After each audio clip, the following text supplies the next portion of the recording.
I've talked about 6 interventions, and I picked those 6 interventions based on the typical skill sets to build out a staff. This is what started way back at Nike, and it's really what we delivered in Canada basketball. Now, I don't think you need 6 people. And by the way, if you don't like the words that I'm using, you can pick different ones. You could have 8 categories, you could have 2 categories. Everybody like, these are the 3 pillars of like, well, we have 6, but they're not necessarily pillars. They're, because there's a big construct and a context that this is all based on. But these are things that would typically be departments, if you will, and people can straddle. Number 1 is medical. These are things that a medical professional should be doing. So everything that, if you're doing surgery, if there's injections, even though sometimes other people can do injections, if there's physical therapy, something that's treating pain.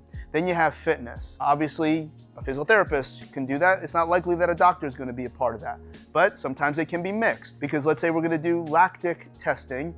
So it's a fitness thing, but if we're pricking the ear, in theory, that should be some level of medical oversight. Or if we're doing blood work during a fitness test. Number 3, nutrition.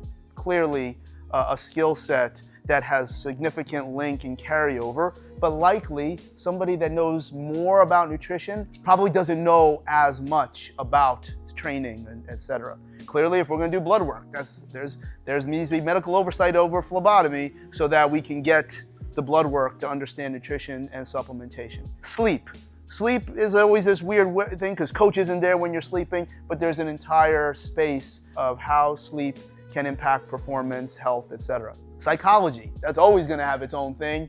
And usually they think they're the smartest ones in the room, at least that's what is seen in my career. But again, it's important. And when you can kind of put these all together, I think you pick the right people that value the same things in terms of their importance to the machine. But a lot of times, psychologists even seem to wiggle themselves into the most important performance piece because they're able to talk their way into certain things, and I find that amusing. The last piece, though, that I want to talk about here is load management. And load management comes from a sports standpoint. If we were to use a synonym for load management for general population, maybe we would say lifestyle, where this is a measurement, an aggregation, and an awareness of all the things that you're doing that are stressing the system, that are recovering from the system, that are deloading the system. That's load management, okay?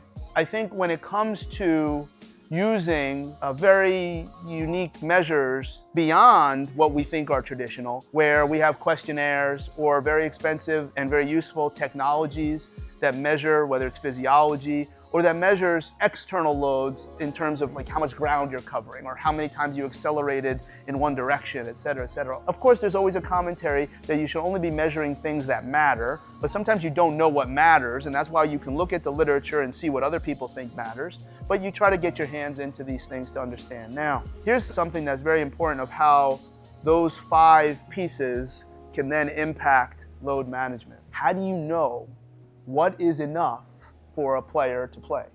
How do you know when a player is ready to come back from that aspect?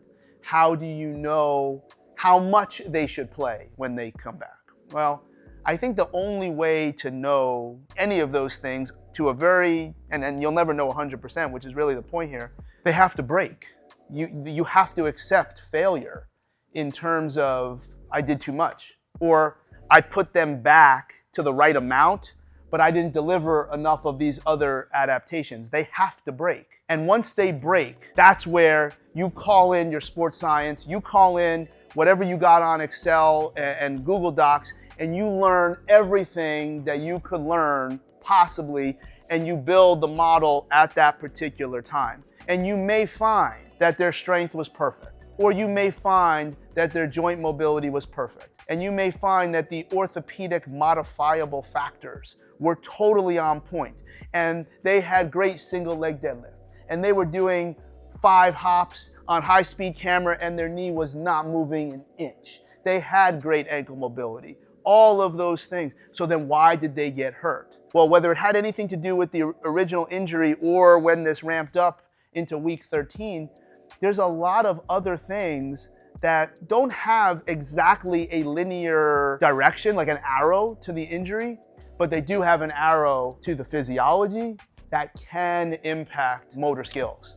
That can be your hydration. That can be your mineralization.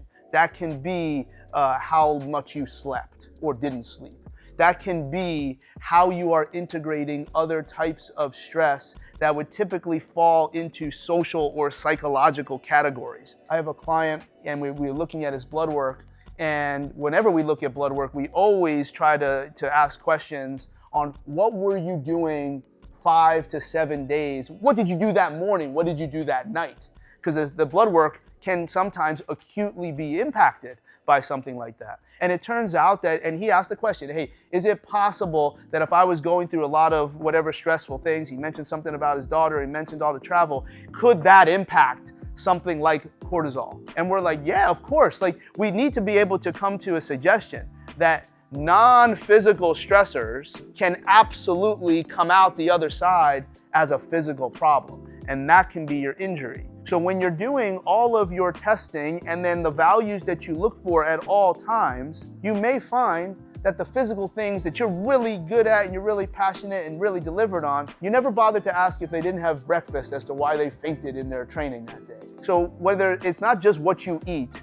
but what does nutrition, sleep, and psychology, what does that do to your physiology? And what does that physiology do to your motor skills? And then we start to see, now I see what I should be controlling for after we bring this athlete or this person back from injury. Now I have an idea of where I should be bringing them to. And then you'll start to find that, hey, sometimes these injuries aren't always what you think they are, or they're not only what you want them to be. Hydration should make a lot of sense. Sleep should make a lot of sense. And how do you measure for those things?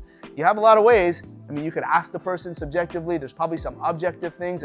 If their eyes are bleary, that is not a very scientific, linear approach to say this is going to happen. It'll lead you to the next step of questions. There's technology. There's medical tests that aren't terribly practical. There's types of testing like grip, vertical jump, or anything that you would have a handle on that would be part of your training. Certainly lots of weekly sports will use the first initial stages of a fitness test, but only if you use the fitness test in a satisfactory fashion when you know what their best are. So if their heart rate is so crazy after stage 4 of said fitness test, you might have an idea that they're under recovered, and then you can take that information into your rubric and your analysis that now we may find that even though they're still really, really strong, they're paying for what their performance delivery is, and then that could result in injury. So looking at all those other things other than can joints get in the right positions to absorb adaptive stress, looking at things other than grip strength and vertical jump, and looking at understanding how their body is physiologically also adapting to other things such as sleep, nutrition, and psychological stressors, that's useful. I think that's very, very important, and it can give you some answers as to maybe why something happened that you didn't want it to happen.